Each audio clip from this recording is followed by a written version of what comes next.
when I was a senior in high school coming to SEMO trying to decide what my major was going to be, I knew I wanted to do education, but then the advisor that was talking with us, she was like, oh, are you sure you don't want to do this major, that you can do regular education and special ed? And I was like, why not? I'll try it. And because I was like, I can always just do regular ed with this major. I don't have to do the special ed side. And my freshman year, Dr. Aguanaga at the university, she does stuff with the Autism Center on campus. And she asked our class if there was anybody who wanted to work with this 4-year-old little boy who had autism. And once again, I was like, why not? And so I went in on Fridays only, and I would, just do stuff with him, like give him options. So I would give him, do you want to play with blocks? Do you want to play with whatever? And he would choose that kind of stuff. And on my last day of working with him, and he didn't know it was like our last day together, but on my last day of working with him, he never spoke, because kids with autism, a lot of them are nonverbal and they don't speak a lot. And on our last day together, when I was leaving, he was like, bye, my Miss Cat.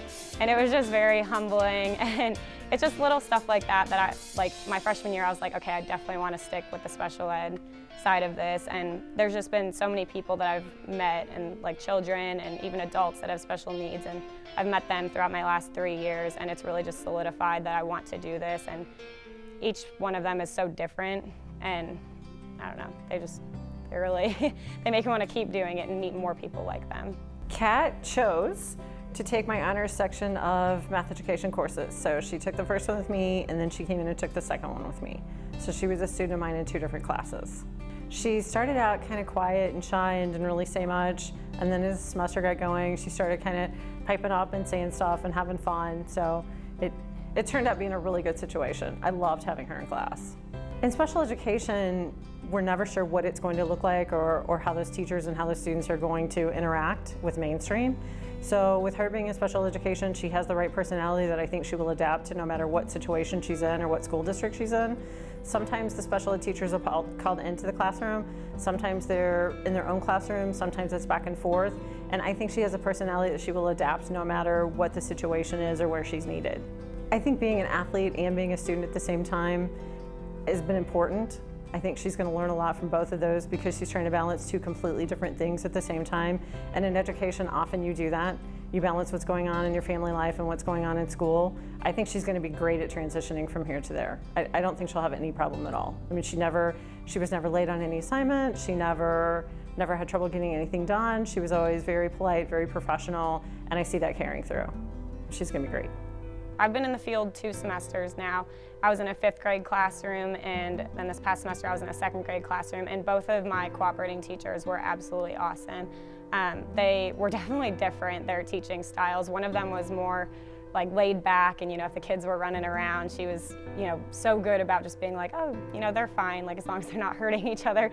Whereas I'm a type A kind of person, so I'm like, no, you need to be sitting in your seats. And that's kind of how the second teacher was. So I definitely got to see 2 types of teaching styles, but I also got to see how they were both effective in their own ways. And so it kind of made me step back and think, like, maybe I don't have to be as type A when I'm a teacher, and I can let them do more of the kids stuff. But no, they both taught me so much, and I really appreciated having both of them. I work with these 2 boys, not in school, but like this entire summer I worked with them, and they have a pretty severe disability. It's called charge syndrome, and it's 2 boys in the same family of 5 kids, and the chances of 2 kids in the same family having that syndrome is actually like extremely low, so they're kind of famous. The family is kind of famous. But just working with them on a daily basis, I've learned a lot about like what's important in life and how small things seem like a big deal to us, but at the end of the day, they really are so minute. And it's just, I was talking to my coach one day about how, something happened with them, and how, they have so little compared to us if you compare like, what we go through on a daily basis compared to them.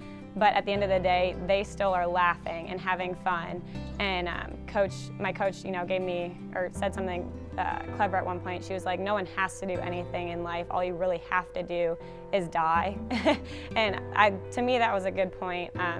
And I know it was kind of from volleyball, but working with the boys, which is what I'm going to be doing in the future in the classroom, is working with boys like that. It really just sets me back and makes me sit back and realize that small things aren't as big of a deal as I think they are, and there's so much that you don't have to do, but you want to do it, and you can go and find joy in the smallest things. And I take that from them, as they, have so little, but they find a way to be happy.